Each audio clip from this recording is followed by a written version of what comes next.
WCLN 1170 Radio and Cable Channel 16 are pleased to present We Should Know, hosted by J.W. Simmons, an upbeat, informative look at people, places, and issues facing our community. This education-based analysis of issues will remain positive and informative as we consider closely what we should know. Welcome back, ladies and gentlemen. We Should Know's on there. I want to thank you for being with us on Tuesdays at 2:30, WCLN Radio, Star Communications TV. Also, there's a replay on Tuesday, Thursday at 7 p.m., Star TV, uploaded to YouTube. We're talking today with Mary Macks. Gary, thank you for being with us today. Absolutely. Thanks for having me. Really appreciate it. I want to, first of all, thank you because this time of the year seems like the perfect time of the year to talk about shaved ice, snow cones, and various things that just makes the heart kind of jump and smile. Absolutely. And if what you've done in your company doesn't do that, I don't know what does. I want you to reflect back for a moment for us as we open today and think back to 1995, 96. Gary is thinking about something about snow cones. And this happened in the town of New Grove. Tell us how that idea came to you, and then we're going to walk through this giant leap you've made over the past couple of decades, really. Thank you. I appreciate you having me today. Thanks for everything you're doing here, and really enjoy all your commitment and Star's commitment to doing this for our community. So we appreciate you having us. Yeah, we 1995, 96, I was 19 years old, and I had some experience in the restaurant industry in high school. Worked at a little pizza restaurant for 4 years, Two Dogs Pizza. That was Bill Fulton and Jeff Davis, and they had opened those up and really learned a lot about working with people, learned a lot about the food business, helping customers and providing customer service. Uh-huh. And so I had that knowledge, and I was in college and needed a part-time job and needed a summer job. And I noticed that, hey, maybe we'll do a food truck. I tell people I had a food truck before food trucks were cool. So that's right. And that was, so I was like, hey, let's do hamburgers and hot dogs. And I got to looking at regulations and what was required of the commissary and stuff like that. And I was like, that's a little bit more I could bite off. My budget would allow me to bite off. But back then I saw other shaved ice stands throughout the state. And I was like, hey, if they can do one in Goldsboro, if they can do one in Raleigh, maybe they could do one here in Sampson County. And so I found an old Smoky 1972 Smoky trailer and bought the trailer, paid, I think, $250 for it. It had caught on fire. You could see the floor was gone pretty much, and I brought it home, and my dad and mom was like, "Okay, how can I help?" And that was great, and they supported me and helped me out, and Daddy and I we tore it and built a stand on that chassis, and opened a little shaved ice stand across from the KFC in Clinton, in the Sunset Avenue Shopping Center. Yeah. When it used to be Piggly Wiggly. Yeah. Set up there. First year, ran it by myself every day. And, shaved ice was new to this area. So the first weekend I put a sign up, said free cups of shaved ice Saturday. And that first, I think we had, I'm going off memory. I think we gave away 300 cups of free shaved ice that day. And the next day we did $170 in sales. And we never looked back. It's just grown since, and very, very blessed, and very, very thankful for the support of community and everything over the years. Did that for 6 years there in Clinton. So we sold shaved. I eventually had a little stand in Newton Grove, yeah. And the name of the business was Tropical Shavers, and I employed a lot of my friends, and we'd have 10 or 15 people help us throughout the summer, and we sold shaved ice, and it was great. It was fun. Had a good time, learned a lot. So really, when I look at your company, this was, if you want to say grassroots, this was really a grassroots, next to nothing movement that now, just so folks know where we're going here, this now an international company. Well, thank you, JW. Yes, we didn't have anything. I mean, I was a broke college kid. I just needed to get through the summer. Mm-hmm. And I made the surf in Mom's kitchen. And Daddy helped me build the stands. Things lined up here that the town let me get an itinerant merchant put there. Mr. Locke Faircloth, I rented a spot for him, you know, and it worked. Yeah, lined up, and it was great. And we did it very grassroots, very, very, you know, I had local people, they sowed my awnings because I couldn't afford nice awnings. And we, you know, made the syrup as we could. And I would go down to Wilmington to pick up ice and bring it back and make syrup late at night. So yeah, I mean, it was a lot of hours, but a lot of fun. What was the hardest thing, and for people that's looking at the show today and listening to you as somebody that's walked that path, for folks that are thinking about a small business, what's the biggest challenge? What was the thing that caused you at maybe you didn't find yourself there, but caused you at some point in time to say, do I really want to do this? Am I doing the right? Was there a moment that you really kind of felt like you were hitting a wall, and what was that? I didn't have a choice. I had to make it work. I mean, you know, you just kind of figure it out. I mean, I had that loan payment due. You know, I borrowed, I think, $4,000 to do all this. And I had that loan payment due, and I knew that was coming, and you just figure it out. So if it took late nights, you work late nights. If you work Sundays, you work Sundays. If you missed that family get together, you just had to. And there were times, yes, absolutely. If I was working, you know, 60, 70 hours a week every day, and I mean, 7 days a week, but you just made it happen. And I don't know that I could do that today. Mm-hmm. I mean, at the time I was young, living with my parents. I was not married, no kids. Flexibility wasn't a problem. Yes. Today, I don't know that I could do that. It'd be a different story today. There's a lot of people now going through, as you know, I mean, we got all kinds of financial challenges, and some folks tell me that, you know, they're still thinking about do I want to get in a business of my own? That's always been some dream, you know, for many people. But you just pointed out something that I think is important, is that you don't do, it's not easy. Once you decide to do that, we're talking determination, we're talking this idea of longevity, how long will I last? We're talking this idea that there's something that drives small business people to get through that what I call the kind of hardest time to see the other side. And what drives people?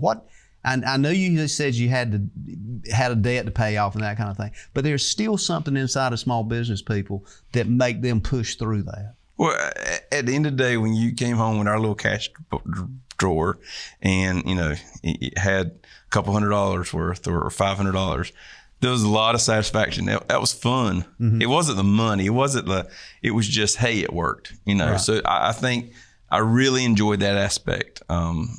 It wasn't whether it made $200 or $1,000. It was just that, hey, I was able to do this. I set it up. I set the business up, and I was able to, and it worked. And so that is that was more fun than the actual dollars. Mm-hmm. I'm not trying to get on the actual money part, but so yeah, I had to make it work. I had to figure it out, and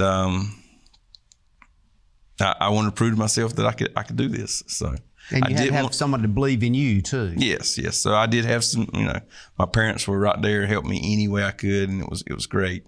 And then the community support was huge. You know, just like little things like Sherry Matthews with the Samson Independence. You know, we set up there, and within a couple of weeks, they did a story on the front page of the business section of Samson Independent, and best day we had that whole summer. So little things like that, community support was huge in our success. So. You know, Sherry still does that. She's one of the huge advocates of small business and business growth, and with her still there, it makes us all feel good. I want to reflect a bit as you're talking about that and fast forward, and then we'll go back again, but I want to fast forward a bit. You've been involved with the Chamber of Commerce and so forth.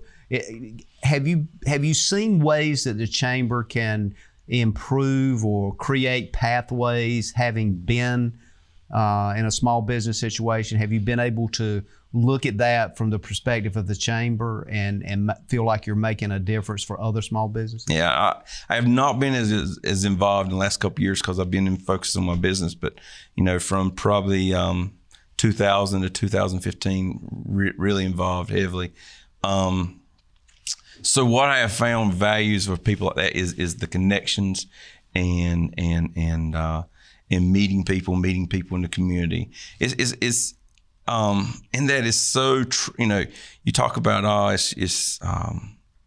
losing my train of thought here. You talk about getting to know people and expanding your horizons and stuff like that. But the longer I'm in business, the more I find that to be true. I'm not talking about the people you know. I'm just talking about just having that connection and having those mentors that you can rely on and ask them for advice or see what they're doing. I think any business owner around here, I think that's one of the biggest things we can give back to our community is helping people who are looking for these jobs. You know, people and not looking to start businesses and providing that mentorship, because running your own business is it can be a lonely place. You know, you're at the top, you have your workforce, your team underneath you, and a lot of times you just get, yes, this is right. Yes, you know, you have a lot of yeses to you, and you need to bounce your ideas off of other people, but then you also need to give back and help other people along and bring them up with you. For those that are looking at starting their own businesses, whether it's, you know, here in the county or wherever, I really believe in that. So I think that's ways back to the chamber. I think that is one of the biggest benefits with the chamber is being involved in these business groups where you can find mentors, and people to help you out. I want to, we're going to go to a break here in just a few seconds, but I want to kind of set the stage, I guess, for the next segment. I want to kind of allow you to kind of walk us down that path of growth and what growth looks like, and particularly in today's market, what the expectation should be. I know a lot of folks, I think, may be thinking, well, if I get in this business, I'm in charge, I'm the boss, and in a few months I'll have this thing going. Well, today's market has changed a lot of things, as you know, and I want to kind of get your perspective on that in the second segment, and then we're kind of get into the actual products and things that has made you successful. Okay. Ladies and gentlemen, we'll be back in a moment. We're talking with Gary Macks. We're talking about not only his business, but the potential you may have for business. Back in a moment. If you run a business, you need sales. To get sales, you need customers. To get customers, you need exposure. Let our team of experts craft and produce the perfect video ad to reach your intended audience while making the most of your advertising dollars. Call 1-800-706-6538 or visit starcom.net to contact our Star Communications production team and get your business moving to the next level. Ladies and gentlemen, welcome back. Thank you for being with us today. We Should Know is on there. My name is J.W. Simmons. I'm your host. We're talking with Gary Herring, or as most folks know, Gary Macks Herring. And I'll add the junior to that if you want me to. But I think it's interesting. In the first segment, we talked a little bit about the challenges and how you really got into this business of shaved ice, snow cones, those kinds of things. But literally in a small town of 600 to 800 people, we've seen your company, we've seen Hogslad Incorporated, both companies now international. Hogslad, I think it was a couple of years ago, 50th anniversary. You're moving into quickly, you will be at the 25, 30-year mark. So let's get back to this conversation of the networking that you put together out of that little wagon that you had that was renovated. At what point in time in this journey did you start seeing something that was going to take you out of that wagon, and what was that? So thank you. So at the end of the season, so we would operate from May to September, October. And at the end of the season, people used to buy our bottles of syrup and out of the window, and we were selling for $5, and I'm like, why are you needing a syrup? And I was like, they're like, well, we have a little shaved ice maker at home, and we just need some syrup over the wintertime. And I'm like, that's interesting. And closing the stands in September and October, I would find odd jobs in the winter. Because it was a seasonal thing. Yeah, it was a seasonal thing. So I was like, hey, if I can sell syrup in the winter, that would get me through the next summer, you know? And so the internet was coming along at the time, and really you were having the early days of like Amazon and the Zappos and the shoes.com and all these early, before the .com bubble, but they were selling stuff online, and you can, go online and buy stuff. And that was all new because before, to place the orders, I had to call the company and they send me a catalog and I look at the catalog and I order. Yeah. But now you're ordering this thing called the internet. And I was like, hey, maybe someone in North Carolina, Sampson County wants my syrup. Maybe someone in Texas wants syrup too. And how can I reach them? Well, the internet was there. So I taught myself how to design my own website, open my own website. In fact, the first time I didn't even have pictures there. I had like cartoons or cartoons of the bottles. I mean, it was very, very rudimentary. And opened my website I think it was February 12th, 2000. And 2 days later, I had my first order, and I thought, you couldn't tell me anything. I was like, oh my goodness. My goal was 40 orders a month. I figured if I could do 40 orders a month, that would provide me enough income to get through the next season. Sustain you. And I think that first week we did like 8 to 10 orders. It was great. You couldn't tell me anything. I thought, this is it. This is going to get me through. And then, it just got better and better. And then we went through summer, and summer's numbers, of course, it was hot, and we were selling, and Christmas rolled around, and I think that first Christmas we did like $60,000, and I would work off summer to do $60,000 selling shaved ice. And so then I knew that first year, I was like, okay, this is going to be a new path for me. I'll be selling syrup from here on out. And so then we sold the stands to local family, and then focused on the shaved ice business, online sales. And that's where we've, we now do that out of, we manufacture our own flavors. We have machines where we get made with our brand over in China. We've been to China twice. We have great relationship with people over there who make our machines, but our flavors are made here in our facilities, and we've just expanded from there. So basically what I hear you say is your niche in this market shifted because you were able to see that with that one person going, I want to buy a bottle. And you started thinking, wait a minute, what's the deal? How can we so that says a lot. Capitalize on that? So yeah, that says a lot. Flexibility again. Oh yeah, any kind of business, you're going to bob and weave. I tell people, you're going to pivot if needed, and I think we've done a good job of that, and not just me, our whole team. I mean, none of this was done with just me. I mean, I got a whole crew of great team members that get there every day and work hard to make sure that we're successful. So I can't take credit for all of this, but. Well, you're known for that. You're known for not taking credit and giving it to your employees. I can tell you, that's one of the things most folks will say about. Well, that's good. That's a compliment. I think it's a great compliment. So let's talk about what you're doing, and we've talked a little bit about how you got there. I'm sure there was times in this distribution cycle, but obviously the internet connectivity was a key asset to you. Is there other things that you look at now that you could look back and say, well, I would have tweaked this more, I would have put more attention to this? What are some of those things that you think, knowing now what you know, that you might have changed? Maybe it's the life cycle of a business owner, or maybe it's just, I don't know. So you find a lot, especially talking, it's your baby. It's your business. It's your baby. You know how to do everything, and making sure everything's done right. Making sure, because you have that payment due, or you have that rent payment due, or whatever. And you're responsible for all this, and you want to put your hands on it. And sometimes early on, that was probably some of my biggest. Has always been some of my biggest mistakes is being trying to do everything myself and micromanaging too much and not trusting. Had a great team, but needed to trust them a little sooner. Empower them there. Oh yeah. I mean, and oftentimes finally and I still not great at this. I mean, I still have struggles, but when I do empower them, I find that 9 times out of 10, or maybe 99 times out of 100, they do it better than I ever did. Yeah. Because but you they still have got more that time. feeling of trust but verified. That Ronald Reagan thing. Yeah, you got to do all that.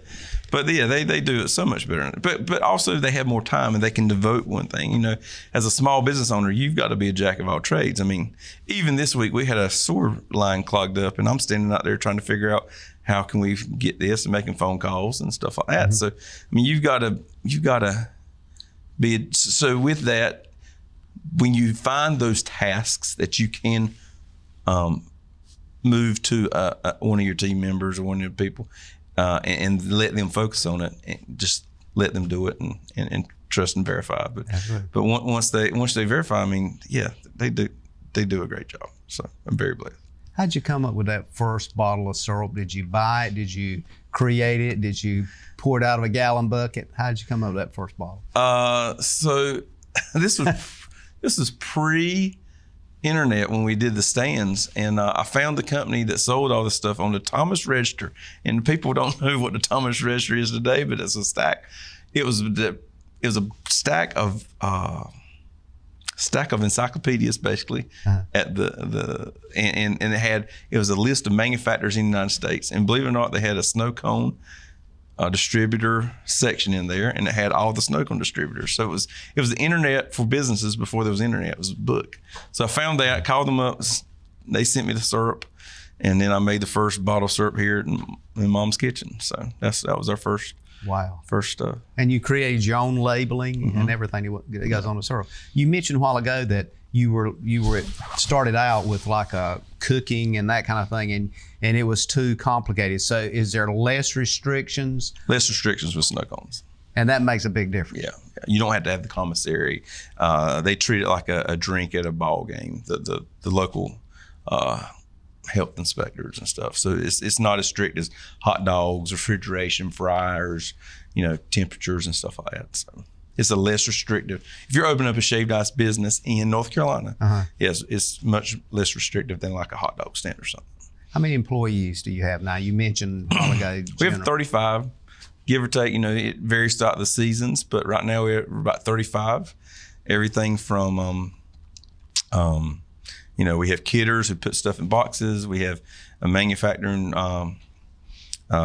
where they manufacture the flavors, kitchen production, and then shipping, marketing department, customer service.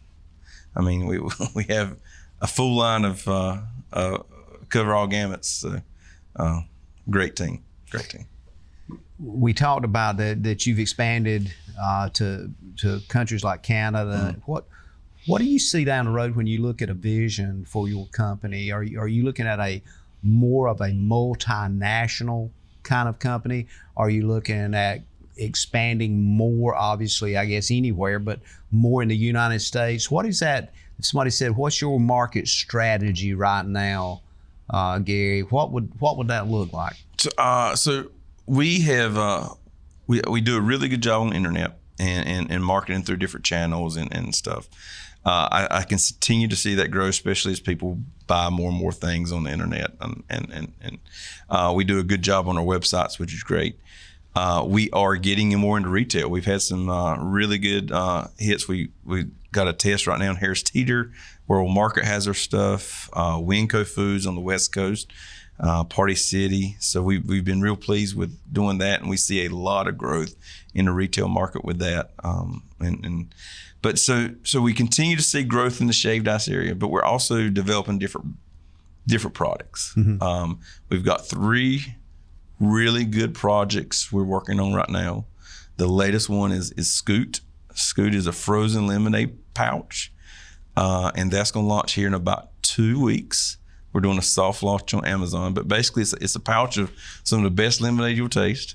What happens, you take it and it comes in a pouch like you see the applesauce pouches and stuff. Yeah.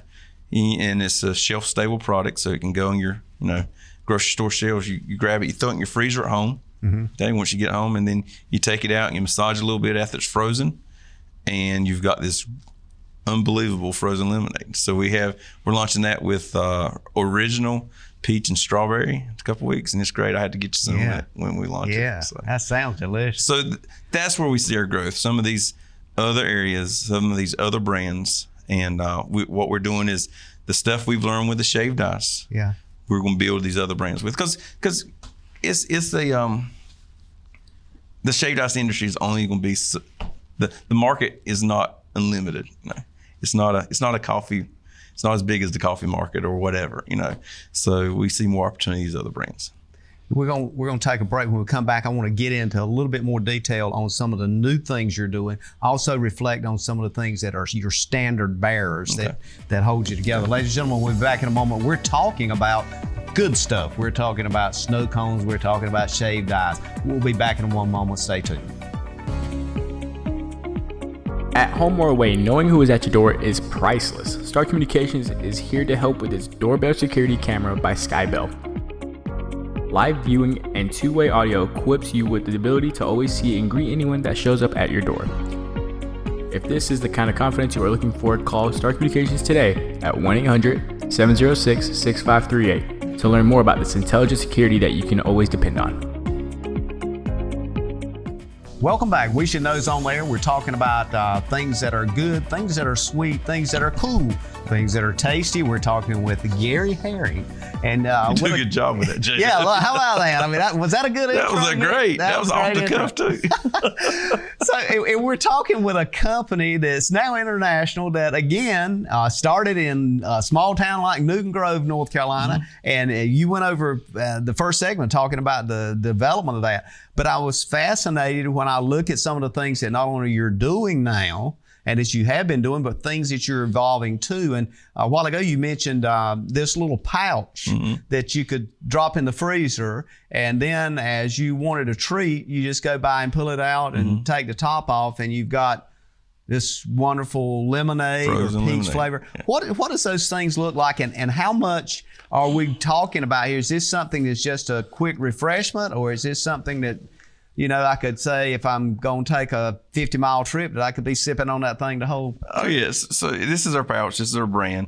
So you're talking about 80 calories, nothing huge, not very healthy because it is low calorie as far as 80 calories. Yeah. But frozen lemonade. And we've been real pleased. We had great feedback with this. We've had but we're excited about this. We think this is going to be a real big home run for our company. Is this wow, that is cold.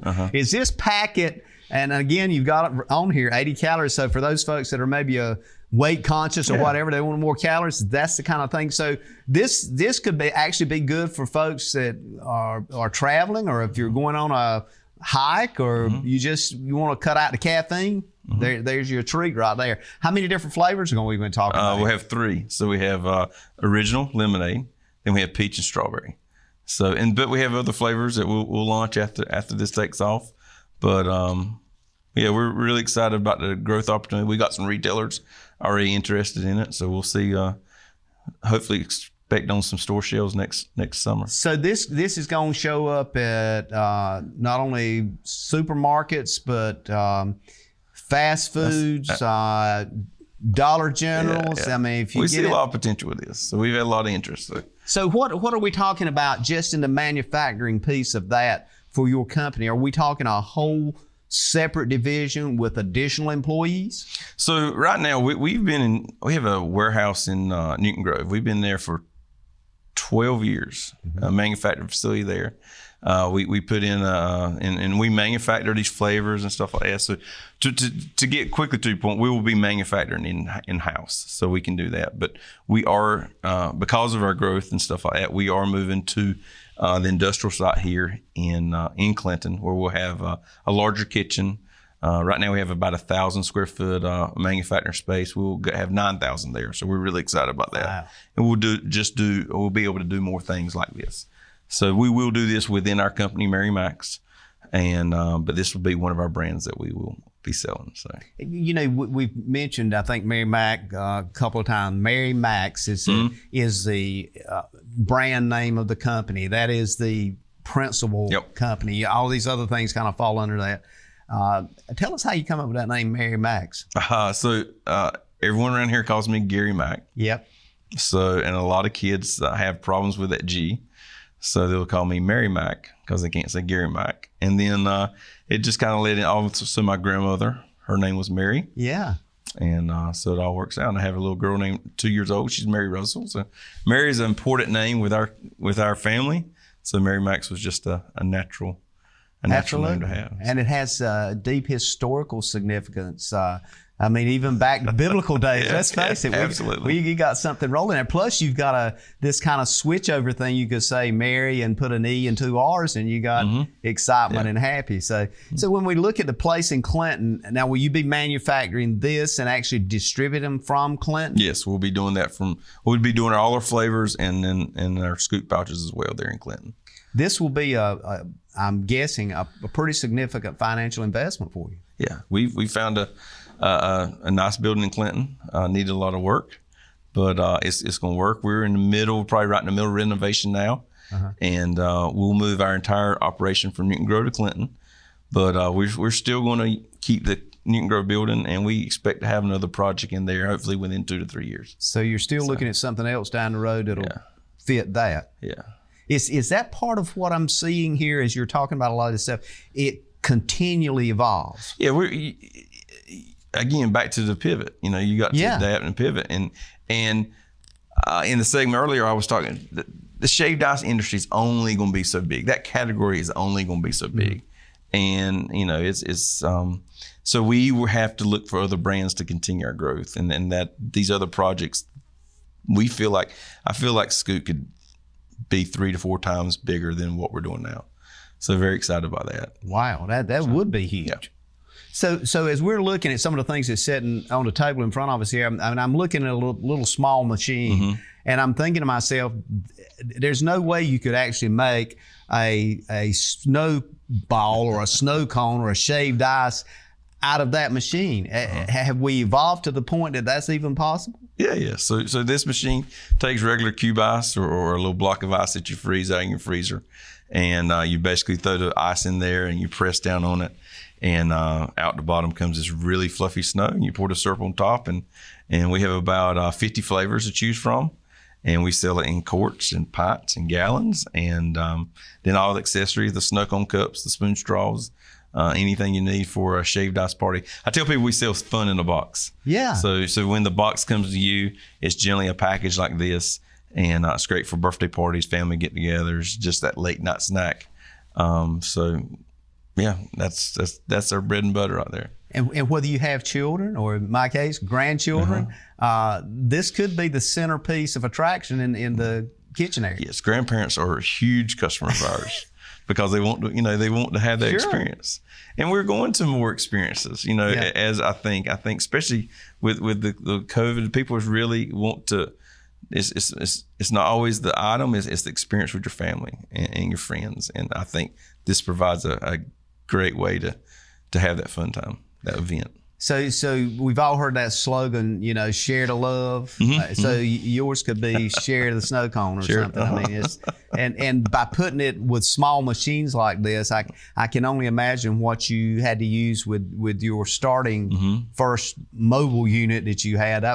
I suspect that's a pretty large machine. Yeah, those machines are $2,500. That machine, we sell it for $49, and easily budgeted. Yeah. And then the flavors, it's a great gift, great package. And everything's processed right through your group. You're one of these companies with Mary Macks. You can go online and order that, and again, to your point, delivered to your door. You don't have to leave. All you got to do is just take cubes of ice out of your refrigerator, drop them in there. You got your snow cone. Yeah, it's great, fun times right there from Newton Grove. We ship all around the country. So that every is day. Phenomenal. Now, when you transition to Clinton, you talked about space, 9,000 square feet. That's a lot of space. You're going to just maintain the building in Newton Grove. Will that be a distribution center for a while until you do something else? We're going to need some space to store some things there to start off with. But yes, probably distribution for a while, and then eventually we'll probably go back and use that kitchen again for our next project. So that could be possibly your experimental R&D kind of area? Yeah. So excited what we could do there. And we need the space too. This we have a warehouse in Goldsboro that we use to kit up things. and store things as well. Spaces, with building costs and building materials and stuff like that, if you've got it, you need to hold on to it, because to replicate this warehouse and stuff right now is very, very expensive for our little company. So it gives you kind of a time to slide into another location. This location also is good for you as far as shipment too, because there's a lot of warehouse and industrial space there in the park that's constantly shipping stuff out. Yep. So we're excited about the opportunity that warehouse is going to bring us in space, and our employees it's working good for most of our employees as far as location. We were worried about losing some. I think we've got all that figured out, and looking forward to seeing where we're going from here. So do you still have people that are interested, or does people call occasionally and say, well, I want to run by and pick up a couple of bottles of, I don't know what you got there, blueberry or whatever. I want to run by and pick that up. Is that something that's going to be sustained? You'll still have that as a storefront? We'll still have, our storefront will be a little less pronounced here in Clinton, because it is kind of off the beaten path. Right. But we'll still, anytime anyone wants to stop by, yes, we they can stop by in Newton Grove, and that'll maintain. Oh, no, I'm sorry. No, you can do that in Clinton, but we won't have anybody in Newton Grove. So if you're going to want to pick up something, it won't be as big as the one in Newton Grove, right, as far as. But they can. But we have people now all the time come get gallons of syrup or machines or stuff. But it's a small part of our business. Our big part is the distribution. So. Something somebody's going to ask me, and I'm going to go ahead and try to answer this, is because the question will come in. Why didn't you ask him about how many snow cones I can get out of that machine in 30 minutes or 25 minutes? I got 10 grandchildren, and do I need something bigger? Tell us the production, the expectation on production and quality. Yeah, so you can make a serving in about 10 to 15 seconds. It's really easy. The limiting factor would be how quickly you want to use it, how much you want to press down. But we have other machines as well. We have 3 other core machines. We have one machine that's the $49 machine. We have one that's a little easier for $99, and then we have one that more of a crunchy consistency for $45. So yeah, you can serve. You got 10 people, you can serve them in a few minutes. So, and that's not the kind of thing you're going to find when you're talking about shaved ice.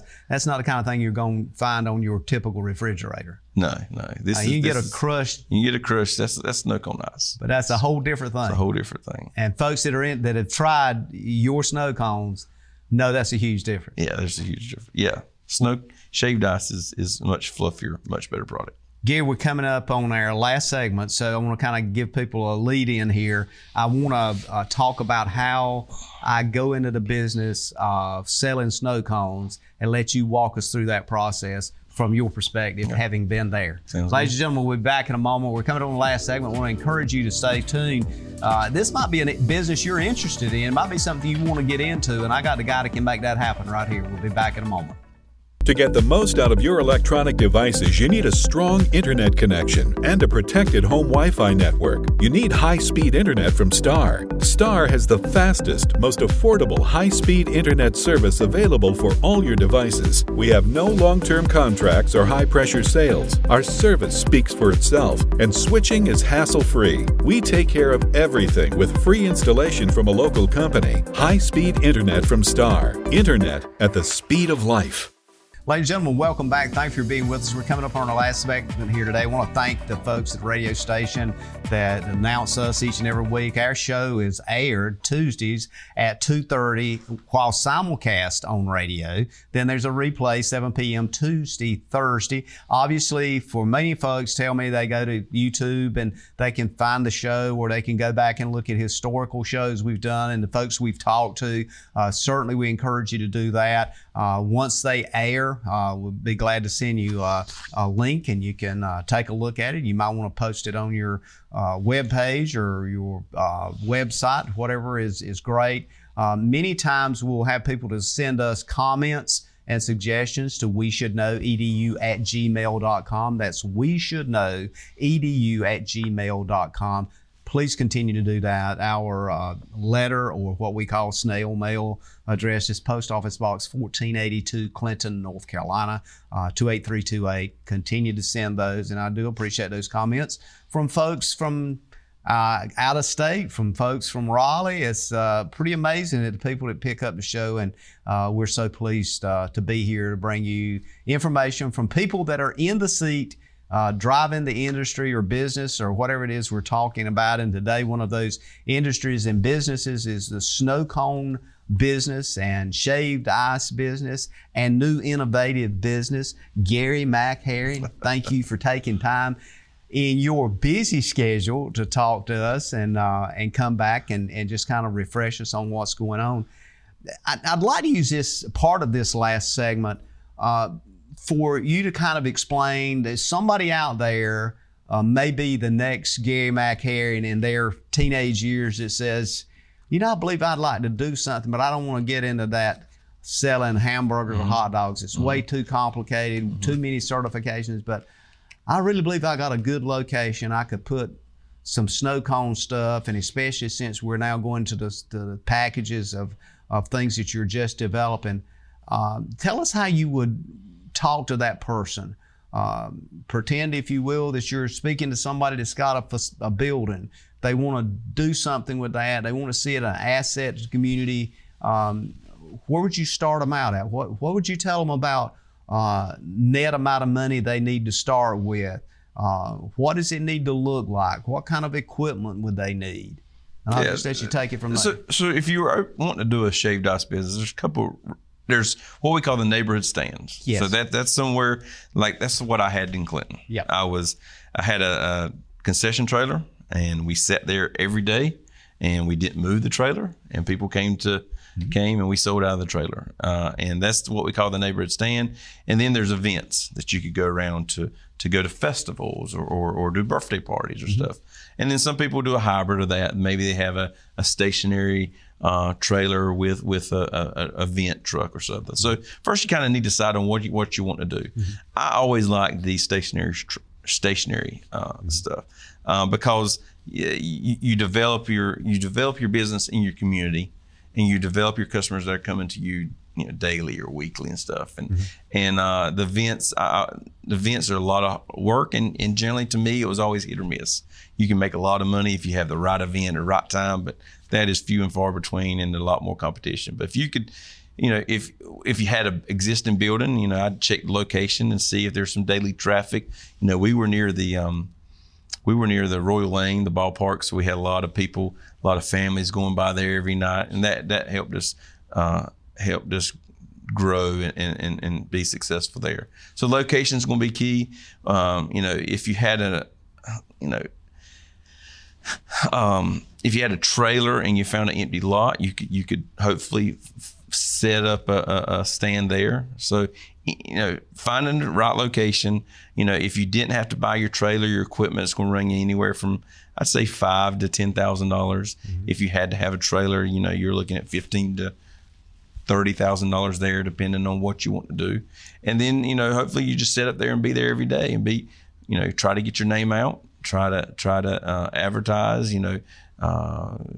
figure out, we always suggest our customers do a free snow cone day. That's what started our business 25 years ago. And that's, people love to get free stuff. And that's a great way to start your business there. And it shows confidence in your product. Yeah. So great way to start. And we tell people that today. One of the easiest ways, cheapest ways to get your name out there. So, and the equipment is, we sell big machines that take blocks of ice. We sell machines that take cube ice. So you kind of have to decide on what type of machine. We tell people with neighborhood stands, typically the block ice is the way to go because you can produce a fluffier snow into a better product. So, and then you buy your concentrates from a distributor like us, hopefully us, and sell shaved ice. And is there a market if somebody already has an existing business, depending on what that business is, to have one of these stands inside that business? And I'm thinking in terms of grocery stores or places where it's high volume traffic, just to have a little stand set up so somebody's coming in and they start out with the kids, or maybe it's for them, they just pop over there and I'd say like a boardwalk area or some kind of heavily foot traffic area. Not so sure about the the grocery stores and stuff, but typically you find these alongside the road in very good high travel locations, and that's where our customers have made the most money, I'd say, is those locations. So, and I think I'm thinking in terms of roads here: 421, 24, 701, particularly Clinton, Newton Grove, or in Bladen County, 701 also going through Bladentown, Elizabethtown, or White Lake area for our listeners and viewers in Bladen County. Those areas particularly strike me as ideal locations because you see a lot of ice cream places. Yeah, any places like that, any places that that the people are going to every day near shopping centers or Royal Lane or gas stations, anywhere that you can get in those areas, that's great. And I would, I've seen them front corners of parking lots. I've seen them. We have one here in across town near the old Roses. Right there at the front, near 701, that does a really good job. Because there's a lot of vehicles going by there. Yep.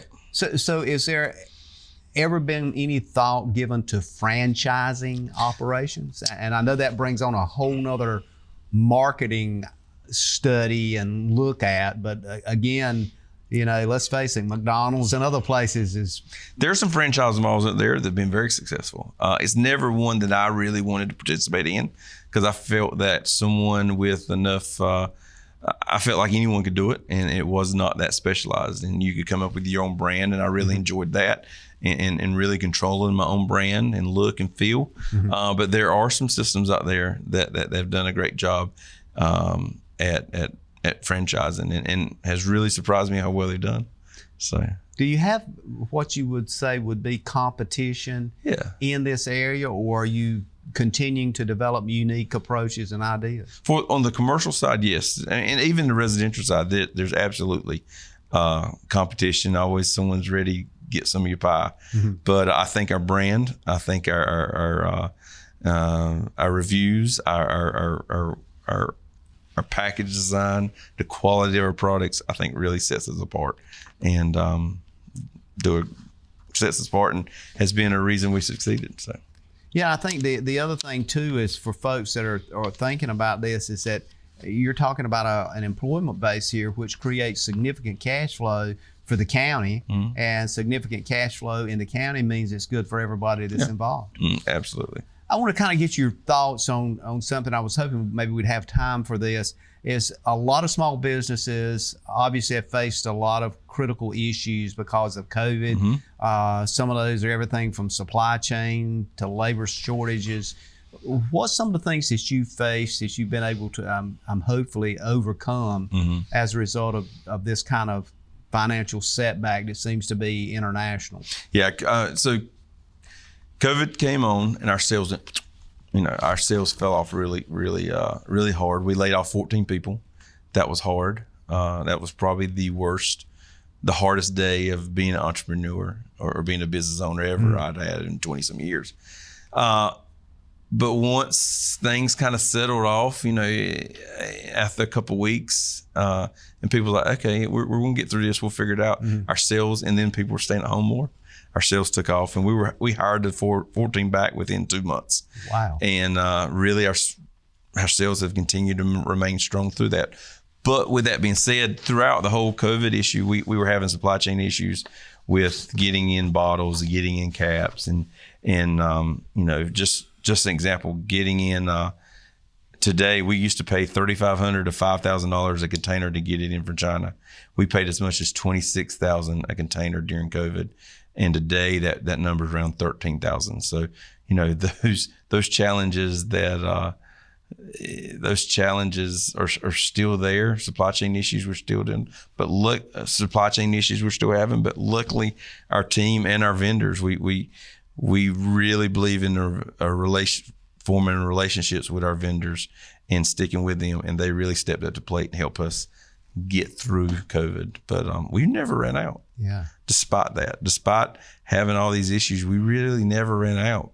we made a lot of changes. Yeah. We had people putting caps on and putting liners into caps by hand, where we used to get them by the truckload already done. But and then our team stepped up and did a great job. So, but yeah, we're still having issues, but we're just adapting, bobbing, weaving. And this, from what I can read, is something that may be ongoing for another couple of years. Yeah, I don't see those container prices going down anytime soon. I don't see, our supply chain. Other than that, we're going to have some other cost increases here and there, but we've adapted and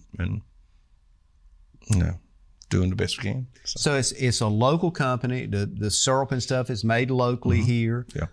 It's something that is done and is coming from what I call one of our rural Garden of Edens. I mean, every day I go by blueberry farms, all these kinds of things. I'm thinking, wow, how great is it to live here? So it's a great place to be. I'm going to give you about 20 seconds. If there's anything you want to add, we're going to have to go to close.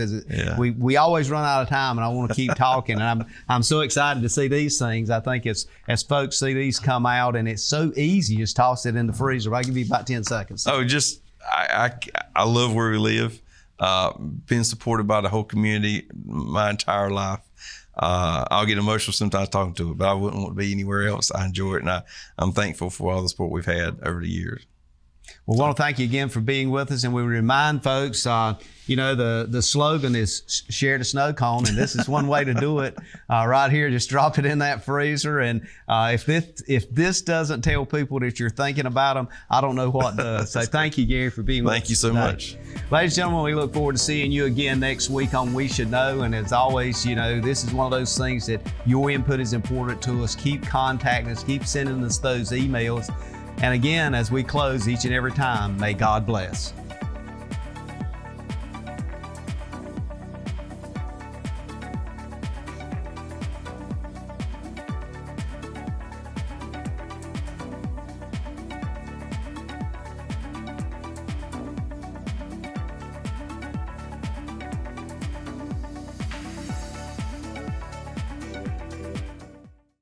Thank you for tuning in to this week's episode of We Should Know with host J.W. Simmons. If you have a question, comment, or suggestion regarding this or any episode, please send your emails to weshouldknowedu@gmail.com. And remember to tune in every Tuesday at 2:30 for another informative episode of We Should Know.